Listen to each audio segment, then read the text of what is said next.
You should have a decent idea of if your hair is damaged or not by its appearance. So if it's dull or lifeless, the colour is fading, if you look at your ends and they're kind of split a little bit, any of the strands, these are all indicators of damaged hair. But looks can be deceiving sometimes, so it's good to do little tests on the hair.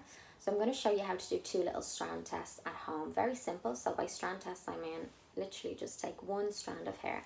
The first one we're going to do is a porosity test, and it's going to check the outer layer of your hair, which is called a cuticle layer.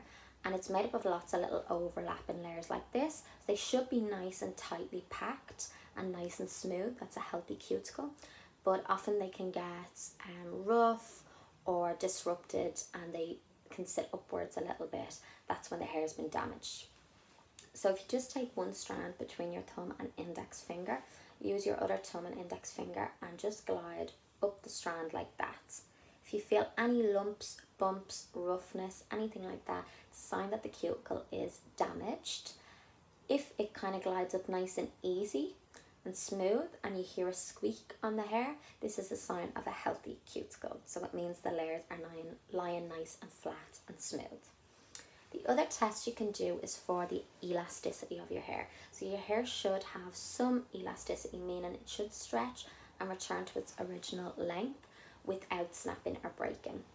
Now this test needs to be done wet, so I'm just going to spray a section of my hair before I take a strand out of it. Okay, so spray it again, make sure it's nice and wet. And when you're doing this as well, you're only going to stretch the hair 1 to 2 centimeters maximum. So these strands are all nice and damp now, so I'm just going to take 1, again, single it out. And what you're going to do is hold one end and hold the other end, only a little gap between them, and just stretch teeny bits, 1 to 2 centimeters maximum, and then release. So it should spring back to its normal length without any sagging or any change in the structure of the hair strand if it's healthy.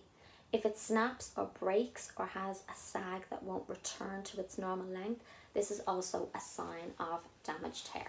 So there are 2 little tricks that you can try at home to check on the condition of your hair.